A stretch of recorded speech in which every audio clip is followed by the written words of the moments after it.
ఒక్కరితో ఉద్యమం రాణించగలరా మీరు? ఒక్కరితో ఉద్యమం రాణించగలరా?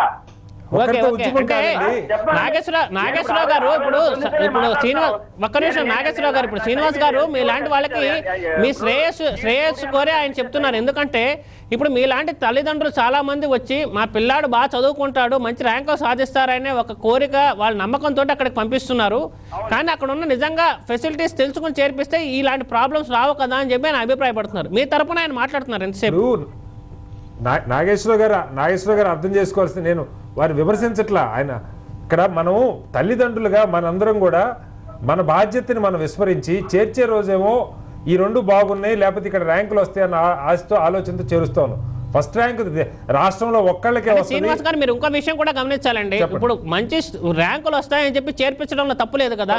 వాళ్ళకి అడిగినంత ఫీజు ఇస్తున్నారు. అయితే చేర్పించిన తర్వాత నమ్మక ద్రోహం చేయడం అనేది శ్రీ చైతన్య నారాయణ కాలేజ్ చేస్తున్న తప్పు కదా. ఈ విషయంలో ప్రభుత్వం చర్య తీసుకోకపోగా ఇప్పుడు తల్లిదండ్రుల్ని మనం తప్పు పట్టడం కరెక్ట్ కాదు. అదే చెప్తున్నాను. ఒకటండి దీంట్లో మనం స్పష్టంగా మనం అబ్జర్వ్ చేస్తుంది ఏంటంటే శ్రీ చైతన్య నారాయణ ఇన్స్టిట్యూషన్లో దోపిడీ దొంగలు అనేది విషయాన్ని మన అందరికీ తెలిసిన విషయమే. ఈరోజు ప్రత్యేకించి ఈ దోపిడీలో కూడా వీళ్ళు చేసే పెద్ద దోపిడీ ఏంటంటే ఫస్ట్ వాళ్ళు ఈ రోజు ఏదైతే అడ్మిషన్ చేసేటప్పుడు వాళ్ళు ఒక రిప్రజెంటేటివ్స్ అంటే మెడికల్ రిప్రజెంటేటివ్స్ లాగానే లేకపోతే ఒక మార్కెటింగ్ సిస్టమ్ లాగానే వాళ్ళు కూడా ఒక మార్కెటింగ్ వాళ్ళు పెట్టుకున్నారు. ఆ మార్కెటింగ్ వాళ్ళు పోయి ఏం చేస్తారంటే వాళ్ళు నా స్కూల్స్కి యాజమాన్యులకు కానీ లేకపోతే సంబంధిత తల్లిదండ్రులకు కానీ వీళ్ళు అప్రోచ్ అవుతారు.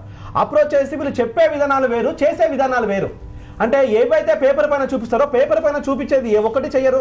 నేను ఒక డాక్టర్ని ఒక సూపర్ స్పెషల్ డాక్టర్ని నేను ఇండియా లోపల హైయెస్ట్ ఇన్స్టిట్యూషన్లో చదివి వచ్చేసాను.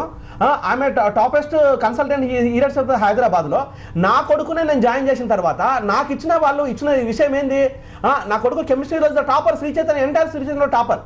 కానీ మొన్న వచ్చిన మార్కుల లోపల నా కొడుకు డిప్రెషన్లో ఉన్నాడు. వాడికి అనుకున్న స్టేట్ ర్యాంక్ రాకపోయినంత ఈజ్ ఇన్ డిప్రెషన్. అంటే దానికి మేము అడిగడానికి మేము ఈ రోజు ఏమీ లేదు. అంటే వాడు ఏం చెప్తాడు అడగడానికి ఏం చెప్తాడు, సార్ ఆ రోజు మీ వాడు చదివాడు ఈ రోజు మీరు వాడు చదవలేదు అని ఒక విషయం చెప్తారు. అంటే ఈ రోజు మాకు తెలిసిన విషయమే. వీళ్ళు దోపిడీ చేయడానికి ఈ రోజు ఇక్కడ కాదు ఇక్కడ వ్యవస్థను మనము శ్రీ చైతన్య అనే వ్యవస్థను ప్రోత్సహిస్తున్న బ్యూరోక్రాట్స్ని అడుగుదామా లేకపోతే ఇక్కడ ఉన్న మన రాజకీయ వ్యవస్థను అడుగుదామా? అంటే ఇక్కడ జీవో నెంబరు 44 ఎప్పుడు రిలీజ్ అయిందంటే 30వ తారీఖు నాడు 7వ నెల 2010 నాడు జీవో రిలీజ్ చేసినాడు. చందనాకాన్ రిలీజ్ చేశాడు ఈ జీవోని. ఈ చందనాకారు ఎడ్యుకేషన్ ప్రిన్సిపల్ సెక్రటరీ చందనాకారు రిలీజ్ చేసిన ఈ జీవోకి మేము అడిగినప్పుడు ఇక్కడ 25% ఉచిత విద్యను ఇవ్వాలి రైట్ టు ఇన్ఫర్మేషన్ యాక్ట్ ప్రకారం. ఇది ఇండియా మొత్తం మీద 15 స్టేట్లలో అధికారం. ఇది రామచంద్ర గారు మనం ఇక్కడ అన్ని అంశాలు కలబోసేసుకుంటున్నాం. కొంచెం ఇది ఇవ్వకుండా ఒక నిమిషం సార్ ఇక్కడ చాలా ముఖ్యమైన విషయం. ఇక్కడ ఇవ్వాల్సిన ఈ రిజర్వేషన్ ని వీళ్ళు తొంగలో తొక్కేశారు. దీన్ని ఏ రోజు మనం అడుగుతలేము, ఏ ఒక్క ఇన్స్టిట్యూషన్ అడుగుతలేము, ఏ ఒక్క విద్యాసంఘం అడిగినప్పుడు కూడా విద్యార్థుల సంఘాలను ఆ రోజు ఆక్షణ వరకు అడుగుతారు. ప్రతిరోజు విద్యాసంఘాలకు ఇదే పనిగా ఉంటుంది కదా. జయరామ్ గారు మన టాపిక్ డైవర్ట్ అయిపోతుందండి. అంటే మన 25% వాళ్ళకి మీరు చెప్తుంది వచ్చి ఒక సబ్జెక్టు. ఇప్పుడు మనకేంటంటే కోట్ల రూపాయలు గుమ్మరించి అడ్వర్టైజ్మెంట్లు ఇచ్చేసి విద్యార్థులు చేరిన తర్వాత సరైన సదుపాయాలు కల్పించటం. నాట్ ఓన్లీ ఇప్పుడు మీరు చెప్పినట్టు ఎస్సీ ఎస్టీలు కాకుండా రిజర్వేషన్ విషయాన్ని పక్కన పెడితే నిజంగా జెన్యూన్గా ఫీజులు కట్టిన వాళ్ళకు కూడా ఇందాక లెనిన్ గారు ఒక మాట అన్నారు, ఇప్పుడు ఫెయిల్ అయిన శాతం కనుక చూసానంటే ఎక్కువగా ఉన్నాయని చెప్తున్నారు. మరి ఆ పరిస్థితిని మెరుగుపడాలి. ఇప్పుడు దీన్ని బాగు చేయాలంటే ఏం చేయాలి అంటే ఇది ఒక ఎస్సీ ఎస్టీలకే సమస్య కాదు. ఇప్పుడు ఎకనామికల్ పూర్ వాళ్ళకి కూడా 25% దీంట్లో మొత్తం అన్నింటిలో కలిపి. ఇందాక నాగేశ్వరరావు గారు కూడా అదే కదా చెప్పారు. మేము కష్టపడి నేను ఒక మిడిల్ క్లాస్ వాడిని ఎంతో డబ్బులు ఖర్చు పెట్టి చేర్పించిన తర్వాత చివరికి వాళ్ళు మాకు సంబంధం లేదని చేతులు దులుపుకుంటున్నారు అంటున్నారు. దానికి సంబంధించి ఇప్పుడు వాళ్ళు చేస్తున్న మోసము ఏ విధంగా ఉంది అంటే ఇక్కడ ఒక విద్యార్థిని వాళ్ళు డబ్బులు తీసుకునేంత వరకే వాళ్ళ రెస్పాన్సిబిలిటీని చూపిస్తున్నారు. వాళ్ళ ఇన్స్టిట్యూషన్ రెస్పెక్ట్ చూపుతున్నారు. వాళ్ళ ఇన్స్టిట్యూషన్ ఒక ప్రాపగండను చూపిస్తున్నారు.